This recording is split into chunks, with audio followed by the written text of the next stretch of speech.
نحمده ونصلي ونسلم على رسوله النبي الأمين المكين الكريم الحنين الرؤوف الرحيم أما بعد فأعوذ بالله من الشيطان الرجيم بسم الله الرحمن الرحيم رب اشرح لي صدري ويسر لي أمري واحلل عقدة من لساني يفقهوا قولي ربي زدني علما ربي زدني علما ربي زدني علما صدق اللہ العظیم۔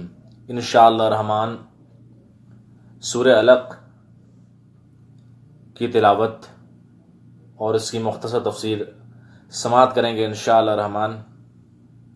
اعوذ باللہ من الشیطان الرجیم بسم اللہ الرحمن الرحیم اقرأ باسم ربک الذی خلق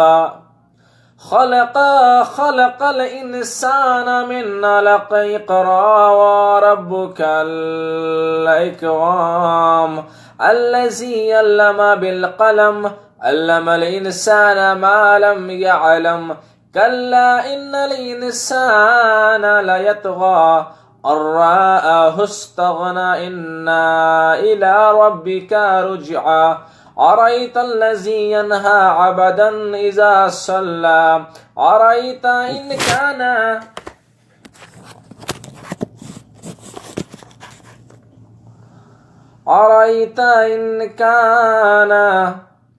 على الهدى أو أمر بالتقوى أرأيت إن كذب وتولى ألم يعلم بأن الله يرى كلا لئن لم ينته لا نسفعا بالناصية ناصية كاذبة خاطية فليدعو نادية سندعو الزبانية كلا لا تطيعه واسجد واقترب۔ صدق اللہ العظیم۔ ہم نے سورہ علق کی تلاوت کی۔ سورہ علق یہ مکہ میں نازل ہوئی، اس میں 19 آیات ہیں اور یہ ترتیب کے اعتبار سے 96 نمبر ہے۔ اللہ تبارک و تعالی نے اس میں 19 آیات کا ذکر ہے۔ بسم اللہ الرحمن الرحیم، اللہ کے نام سے شروع جو بڑا مہربان اور نہایت رحم والا ہے۔ اللہ تبارک و تعالیٰ نے پہلی آیت میں کہا اقرا بسم ربک الذی خلق، یعنی اللہ تبارک و تعالیٰ ارشاد فرماتا ہے کہ پڑھو اپنے رب کے نام سے، پڑھ اپنے رب کے نام سے جس نے پیدا کیا۔ تو اقرا بسم ربک الذی یہ قرآن کریم کی پہلی آیت ہے۔ بہت سارے محدثین و مفسرین نے یہ تحقیق کی ہے کہ اقرا بسم ربک الذی یہ جو ہے قرآن کی پہلی آیت ہے جو نازل ہوئی، اور اس میں اللہ تبارک و تعالیٰ نے یہ ارشاد فرمایا کہ پڑھو اپنے رب کے نام سے، یعنی اللہ تبارک و تعالیٰ نے جو قرآن کی جو پہلی آیت نازل کی اس میں یہی فرمایا کہ پڑھو، یعنی علم حاصل کرو، علم حاصل کرو، علم حاصل کرو۔ یعنی سب سے بہترین چیز کیا ہے؟ علم ہے۔ سب سے بہتر چیز اس کائنات میں کیا ہے؟ علم ہے۔ علم ایک آدمی کو انسان بناتا ہے۔ علم جو ہے وہ انسان کو صحیح زندگی گزارنے کا سلیقہ سکھاتا ہے۔ بہرحال علم کی تو بڑی فضیلت ہے۔ بہرحال اللہ تبارک و تعالیٰ نے کیا فرمایا؟ پڑھ اپنے رب کے نام سے جس نے پیدا کیا۔ کس کے نام سے؟ اللہ کے نام سے، جس نے پیدا کیا۔ ہمارا خالق کون ہے؟ اللہ رب العزت ہے۔ ہم کو کس نے پیدا کیا؟ اللہ نے پیدا کیا۔ تو اللہ تبارک و تعالیٰ کا ہی ذکر کرنا ہے، اور اللہ کے ہی ذکر میں ساری خوبیاں ہیں۔ تو کہنے کا مقصد یہی ہے کہ ہم دنیاوی بھی علم حاصل کریں اور دینی علم حاصل کریں، کیونکہ یہی حقیقی علم ہے۔ اور موت کے بعد جو آنے والی زندگی میں جو علم کام آئے گا وہ حقیقی علم ہے، وہ اللہ رب العزت اور خالق کائنات کا جو علم ہے وہی علم ہمیں کام آنے والا ہے۔ پھر اللہ انسان فرماتا ہے دوسری آیت میں، انسان کو خون کی پھٹکی سے پیدا کیا۔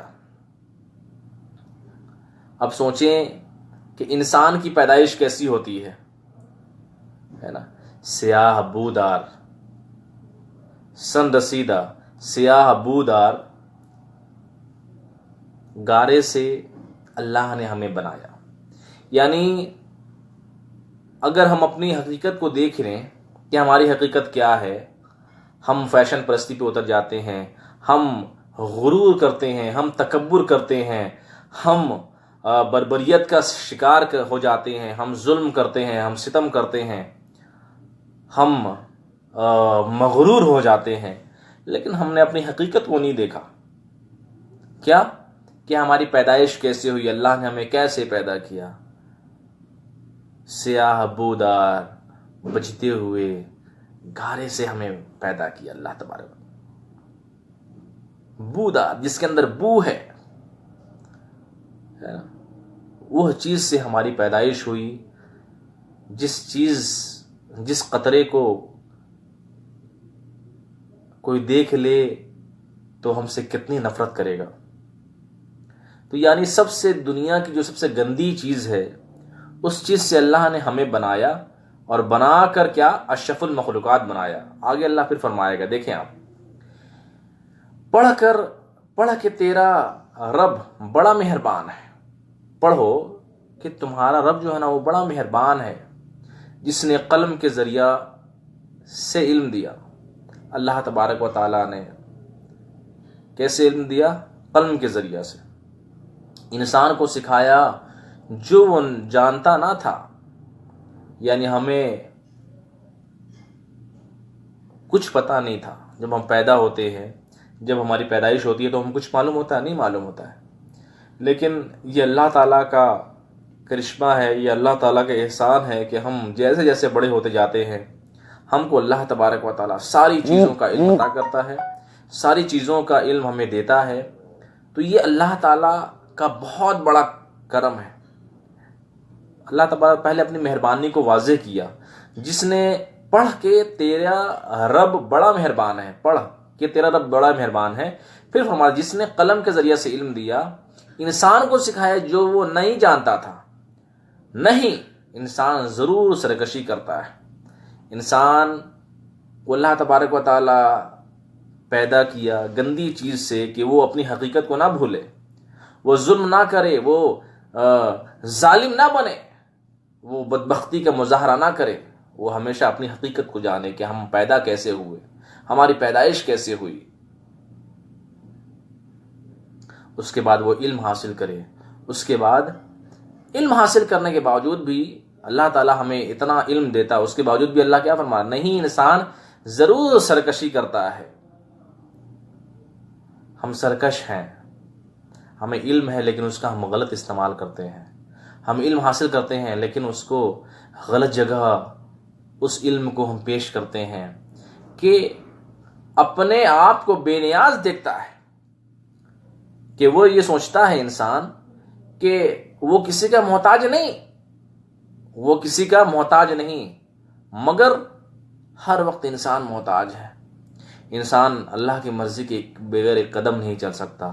اللہ کی مرضی کے بغیر ہے نا ایک سامان اٹھا نہیں سکتا. اللہ کی مرضی کے بغیر انسان بیٹھ نہیں سکتا، کھڑا نہیں ہو سکتا. اگر اللہ چاہے تو 1 سیکنڈ کے اندر ہماری روح قبض ہو جائے. کہ اپنے آپ کو بے نیاز دیکھتا ہے. بے شک واپسی تیرے رب کی طرف ہوگی. اللہ نے فرما دیا کہ اتنا زیادہ غرور مت کر، اتنا زیادہ علم آنے پر اتنا زیادہ غرور مت کر، بھول مت جا تیری حقیقت کیا ہے. تیری واپسی پھر کہاں ہوگی؟ اللہ کی بارگاہ میں تیری واپسی ہوگی. بے شک واپسی تیرے رب کی طرف ہوگی. اور کیا تو نے اسے دیکھا جو روکتا ہے ایک بندے کو جب وہ نماز میں کھڑا ہوتا ہے؟ کیا تو نے دیکھا کہ اگر وہ بندہ ہدایت پر ہو یا پرہیزگاری کی تلقین کرتا ہو، کیا تو نے دیکھا کہ اگر اس نے جھٹلایا اور منہ موڑ لیا، تو کیا وہ نہیں جانتا کہ اللہ دیکھ رہا ہے؟ نہیں، اگر وہ باز نہ آیا تو ہم اسے پیشانی سے پکڑ کر گھسیٹیں گے. جھوٹی خطا کار پیشانی سے، پھر وہ اپنے ہی نشینوں کو بلا لے گا، ہم بھی پیادوں کو بلا لیں گے، نہیں ان کا کہا نہ مان اور سجدہ کر اور اللہ کے قریب ہو جا۔ تو اللہ تبارک و تعالیٰ نے ہر قرآن کی آیت میں پہلے اپنے شان بیان کی ہے، اس کے بعد انسان کو یہ حقیقت کی طرف بلانے کی کوشش کی ہے کہ اپنی حقیقت کو مت بھول۔ سب سے بڑی چیز کیا ہے؟ علم ہے، علم حاصل کر۔ اس کے بعد پھر فرمایا کہ میں نے تجھے کیسے پیدا کیا یہ مت بھول۔ پھر اللہ نے فرمایا کہ ہم نے کیسے تجھے پیدا کیا، ہے نا۔ اس کے بعد اتنا غرور مت کر اپنے اوپر، اپنی حقیقت کو مت بھول۔ اتنا زیادہ تو سرکش ہوتا ہے، اتنا تو گناہوں میں مشغول رہتا ہے اور دنیا کے آگے دین کو بھول چکا ہے۔ مت بھول، تجھے میرے ہی قریب آنا ہے، اور اگر تو مجھے بھول جائے گا تو ہم تجھے گھسیٹیں گے، ہم تجھے اس کی سزا دیں گے۔ تو نماز پڑھا کر، اللہ کا ذکر کیا کر۔ اللہ تبارک و تعالیٰ سے یہی دعا ہے کہ اللہ تبارک و تعالیٰ ہمیں زیادہ سے زیادہ علم حاصل کرنے کی توفیق عطا فرمائے، اور ہمیں اللہ تعالیٰ سے ڈرتے رہنے کی توفیق عطا فرمائے۔ اللہ تبارک و تعالیٰ ہمیں زیادہ سے زیادہ علم حاصل کرنے کی توفیق عطا فرمائے، اور اس علم کے ذریعہ ہمیں اپنے اوپر غرور نہ ہو، یا کوئی بھی چیز دنیا کی اگر ہم حاصل کر لیں تو اس پہ غرور نہ ہو، بلکہ ہم یہی سوچیں کہ ہماری حقیقت کیا ہے۔ اللہ تبارک و تعالیٰ سے دعا ہے کہ اللہ تعالیٰ ہمیں نیک راہ پر قائم و دائم رکھے۔ وآخر دعوانا الحمدللہ رب العالمین۔